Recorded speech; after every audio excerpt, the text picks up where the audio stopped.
What's going on, guys? Hope everybody had a great weekend. Happy Monday. Do me a favor real quick, hit that like button. If you get anything from the content, consider subscribing. I really do appreciate it. It helps out a lot. So let's jump into this.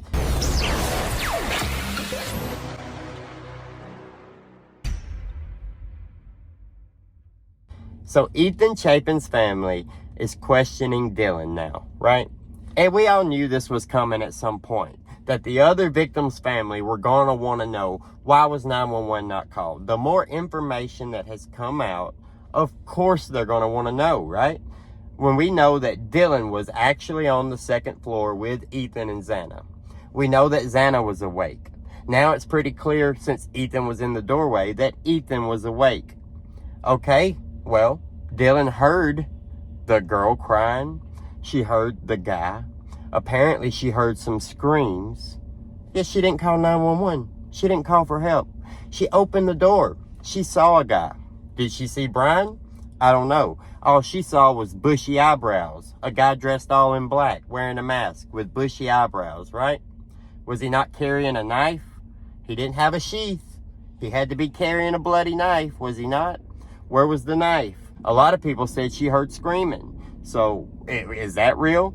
Or was there screaming? Because if you heard all the rest of the stuff, if you heard the voices, if you heard the bumping, you heard everything else.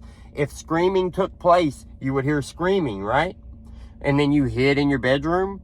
But then after you would have heard the screaming, you open the door, or you see a guy with bushy eyebrows walking down the hallway, had to be carrying a knife, wearing a mask, dressed all in black. You didn't freeze right there and freeze in shock because you shut the door. You had enough sense to help yourself and shut that door and lock it, right? But you didn't have enough sense to call 911. The police were in the area. They were right down from the house. If she would have called 911, maybe they would have caught whoever it was immediately. Maybe there wouldn't be any question then. If we had Brian Koberger pulled over right after he sped off from the house, hey, there's no question then, right? He's the one that did it. But that's not what we got. And we have to ask why, right? We have to ask why.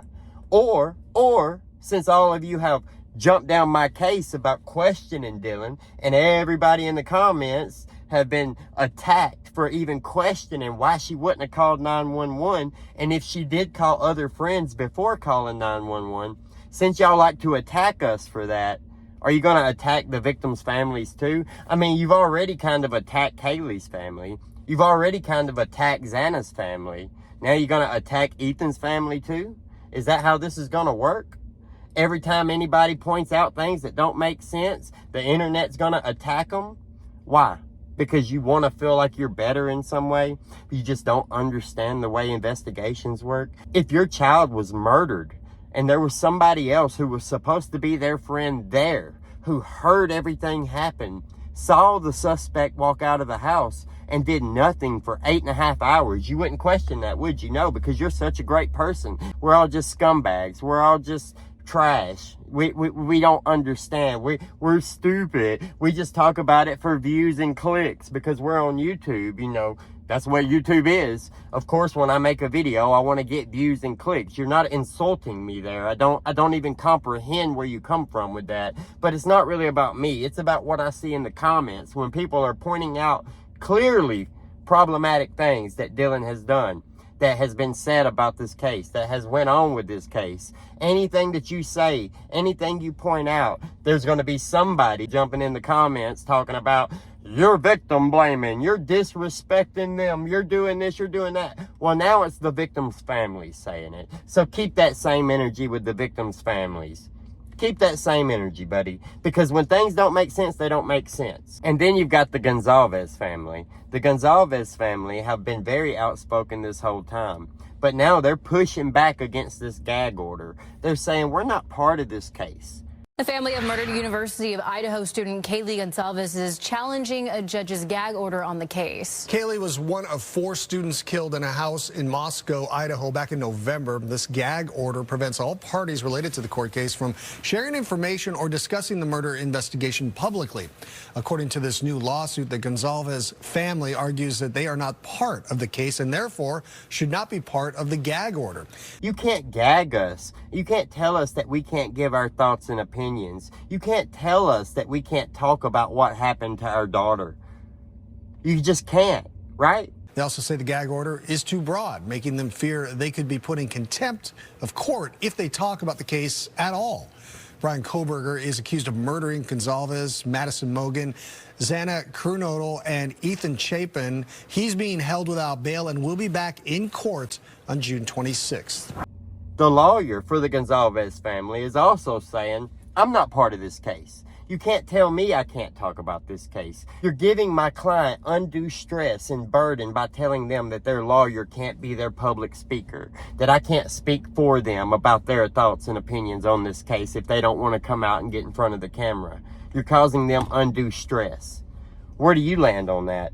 I would really like to know where some of you guys land on it, because I know most of you, most of my audience, we've been on this, right? We've been on Dylan is a problem. We need to figure out why she didn't call 911. We need to figure out if she was awake the whole time. We need to figure out if she did have her phone and if she was talking to other people. If other people came to the house before the police were called. We need answers to that stuff, because that's going to shape the way this case plays out.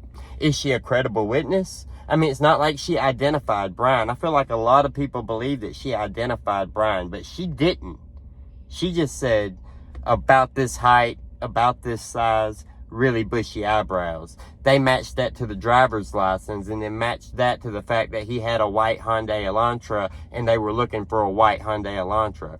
So then they've got the guy who matches the description from the witness who also drives the same car that they're looking for. That's how they honed in on Brian Koberger. And then they test the DNA of his father, and then that DNA is the father of whoever's DNA was on that knife sheath. Here's another thing. People seem to think that there was blood on that knife sheath from Brian Koberger. No, it was touch DNA.